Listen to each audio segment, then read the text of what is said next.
Hello and welcome to the Jefishin Vlog. Today I'm going to do something a little different here on the start, and I'm not going to get into explaining where we're fishing and all of this. We all know Miss Debbie, and this is my Aunt Gail. And Gail's going to lead us in a short prayer, which was my great-grandmother's, her grandmother, my great-grandmother Einsele, Clara Einsele's favorite prayer. Would you mind doing that now, Gail? I would love to. Bless us, O Lord, and these thy gifts, which we are about to receive from thy bounty, through Christ our Lord. Amen. May God provide for the wants of the poor. May the souls of the faithful departed, through the mercy of God, rest in peace. Amen. If we're not going to sit here and catch fish, we should at least sit here and still tell stories. What? I thought we were actually going to try to catch a fish. Well, I would like to catch some fish. All right, so you mentioned that this was probably your first fishing trip since when? You were about 9 years old? About 9 years old. And what was the story behind that fishing trip? Well, my Uncle Mike decided to ditch work that day. He was a construction worker, and he had my brother Kenny and my brother Billy out casting, and he said whoever could cast the farthest, he would take fishing. So I said, can I try it? And he said, sure. And I outcast both the boys, my brothers. And so he felt obligated to take me. But if you see how I cast 52 years later, you would wonder, she must have been telling a story. You just got lucky that day is what you're saying. Real lucky. And so anyway, he ended up taking me, and I'm thinking he took Kenny with us. And, okay. Kenny and my Uncle Mike, they did all the fishing, but it had rained the day before, and it was at Monticello Lake. Cool. And so there was a bunch of ponds, and they had a bunch of little baby catfish, and I said, this is what I wanted to play with, so I didn't really do any fishing. So you were over there playing in the mud puddles. Yeah. Yeah, probably wearing your nice dress. Well, it was an orange outfit that day. And I said, I could tell you the outfit I was wearing because it was like the knickers with the orange top. And man, I came home, I was dirty as sin. That's funny. Now, they did catch a snapping turtle, but Uncle Mike had given it to someone else that was fishing that was planning on cooking it. Good. So it was a very uneventful fishing day for the guys, but they did catch that snapping turtle, and it when you're 9 years old, it could have been big as a house, but it was probably about yay big. Nathan had caught that gar, and at the time he could literally say, he could stretch his arms out and say it was that big. Now the fish was like 3 feet long, which is a great, that's a good sized fish. Oh, yeah. Especially for a guy who's in kindergarten. But, like you said, at the time you could say it was this big, but today, maybe it wasn't quite that big. Yeah. But in the way you remember it, I do have a little story about my great uncle Mike. My mom, he was my mom's favorite uncle. I guess I was enamored with him when I was real little, like mostly before I could remember. But she said I had an apple, and he came by the house, and he asked if he could have a bite of my apple. So I handed it to him, right? And he takes the apple, puts the whole apple in his mouth, takes a bite out of it, hands it back to me. And Mom was furious. And Mom said, I look like I thought it was the coolest thing ever, which it does sound like something that I would think is cool. But that was great Uncle Mike for me. He was bigger than life. And he always reminds me of like a John Wayne. And he was probably about 6'2". He was broad because he was construction. Uh-huh. And in Chicago, I think I see a fish over there. It's a turtle. Oh, that's the turtle. Yep. And he had helped build the Twin Towers that were in Chicago. So. Really? Yeah. So he like the Sears Tower. Is that what you mean? I don't know. Well, there was. Oh, There was two it was 2 buildings, like, you know, that was... Like they have, like in New York, or Yeah. had in New York, yeah. And at that time, you know, he had talked about how he was at the very top of the building looking down. But he did construction, and I guess that was one of those days he decided he was taking off. He was bigger than life. I just really enjoyed him as a kid growing up. Cool.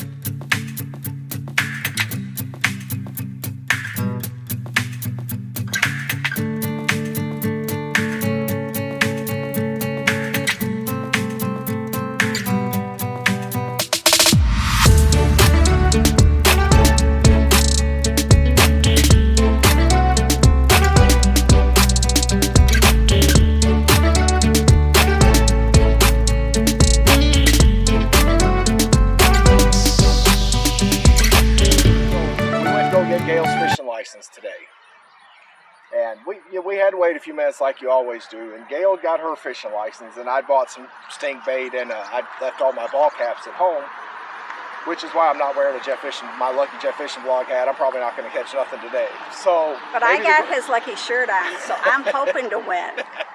So maybe the girls will catch stuff, and that would be just fine. So anyway, I buy this ball cap and my bait. And when the guy goes to give me the change, he says he didn't have any quarters, all he had was dimes. And Gail immediately said, Dad. My dad, which is Jeffrey's grandfather, I said, he is happy that you're doing this, because when we were kids, he used to throw dimes on the ground so we could get nickel candy bars. And so what happened is that with all the dimes, and I haven't been fishing, and my dad loved to fish, I'm sure that was the reason why we got all dimes today. Not for candy bars, but for us to go fishing. But he would throw the dimes on the ground for you kids. Yeah. So he'd probably enjoy watching you guys fight for the dimes. I'm sure he did. Grandpa was so fun. Oh, yeah. He was really a good guy. But it was just, as soon as he said all dimes, I just seen Gail's face light up. And you know, that's not a story that's always fresh in my mind, but I knew, when it happened, I knew that there was a story there that she told before. Well, you know, and I'll just add to that, is that when he passed away, quite a few of us kids had found dimes on the ground. And whenever I see a dime on the ground, I always say, hello, Dad, because I know it's his way of telling me he thinks of me. So he's thinking of Jeffrey today with all those dimes. I didn't realize it for a long time, but being the oldest grandson and spending so much time at Grandma's house, unlike a lot of my cousins, especially my younger ones, I think I had an opportunity to have a bond with all of my uncles and aunts. Uh-oh, I didn't catch you. Okay. You know, I say, you know, yeah. I always say, which I got it from Dad.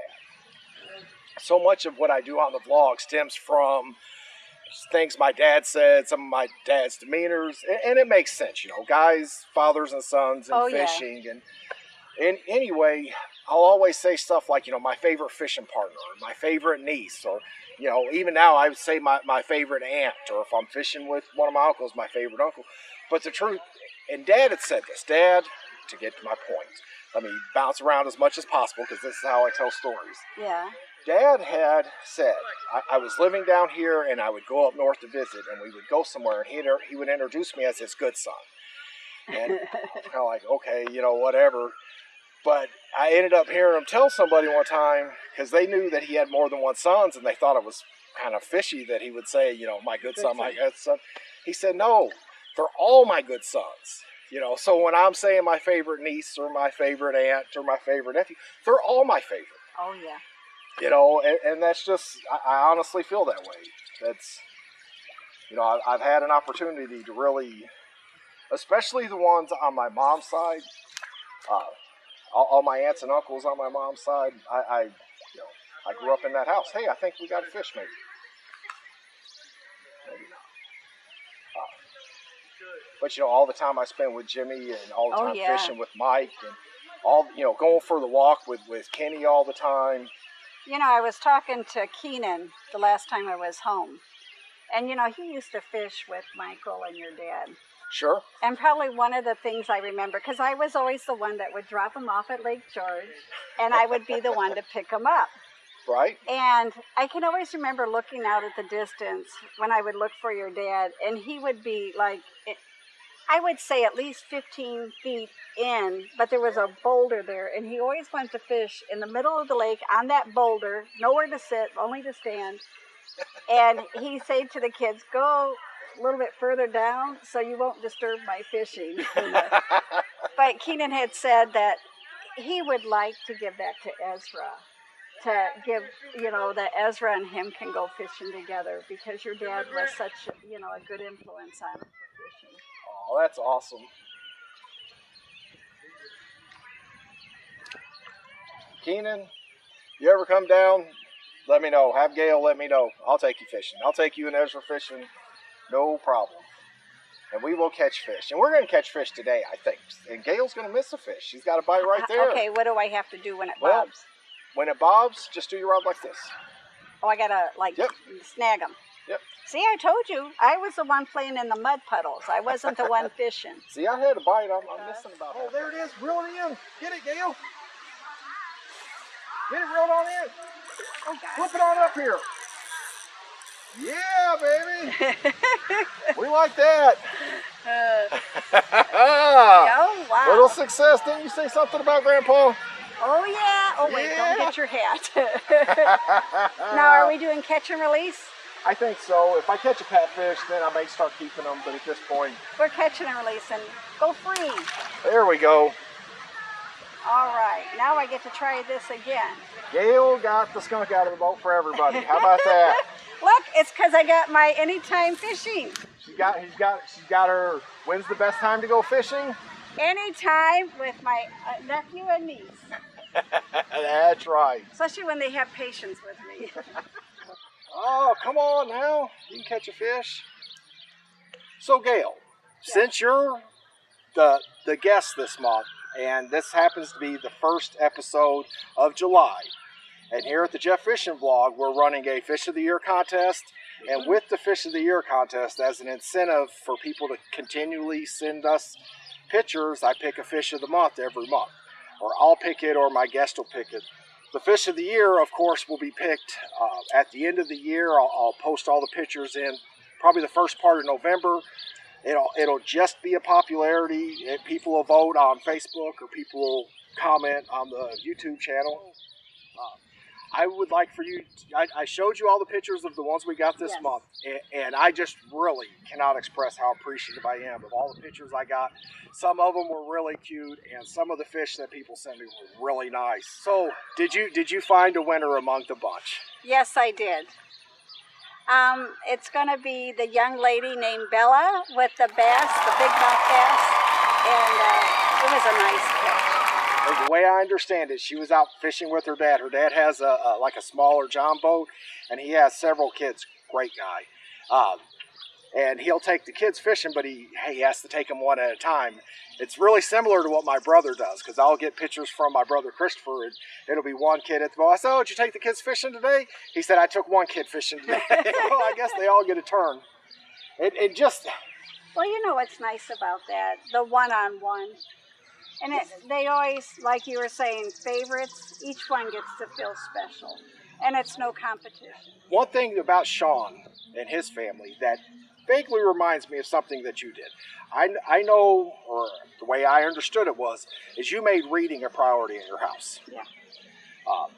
I know some of the boys didn't take to it as well as the girls did. and your girls are at least academically... Almost. I do not want to hook you in the face, even though it's on camera. I've been joking the whole time, telling her, because she's having a hard time casting. I said, if you hook me in the ear, at least get it on camera, right? If you hook me in the ankle. I do not want to hook my Aunt Gail. I will not look good in that. That would definitely not be good. So, but I bet you Debbie has a first aid kit, because she's always coming prepared. Debbie is definitely prepared, and I guarantee there's a first aid kit in there. And I have been hooked before. Okay. I don't think you're really a real fisherman unless you've actually had a hook in you. Well, what sold me on my car is it has a first aid kit in the back. Yeah, the Pathfinder has the first aid kit. Oh, that's nice. It's always nice whenever Fish interrupts my stories. I'll take it every day of the week. But I did want to take an opportunity to say something nice about Gail's girls.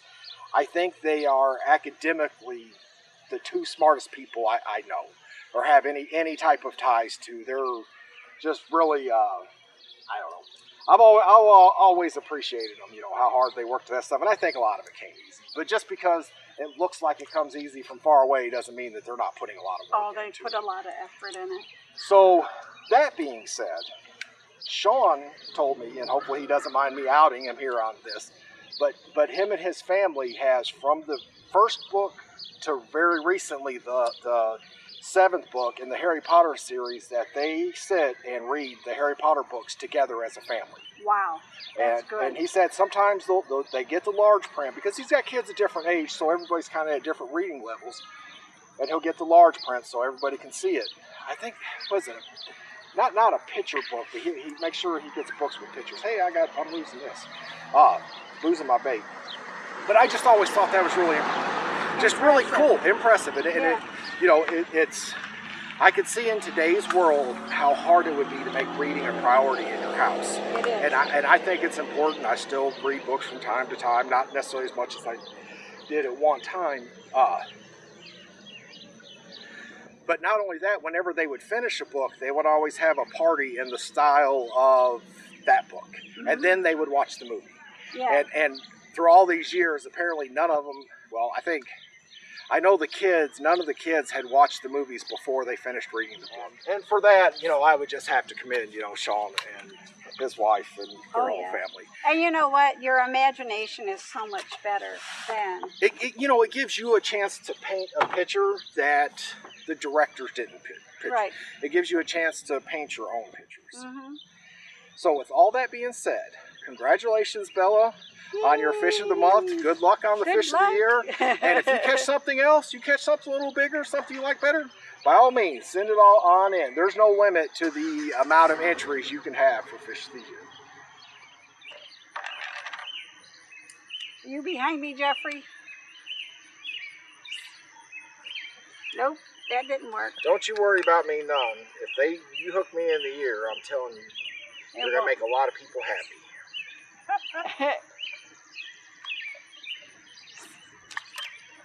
Lots of people. You'll be giving the people what they want. There it is. Oh, you got him. Nice catch. Nice. Yeah. You about to slap him with it. When's the best time to go fishing? Anytime. That's right.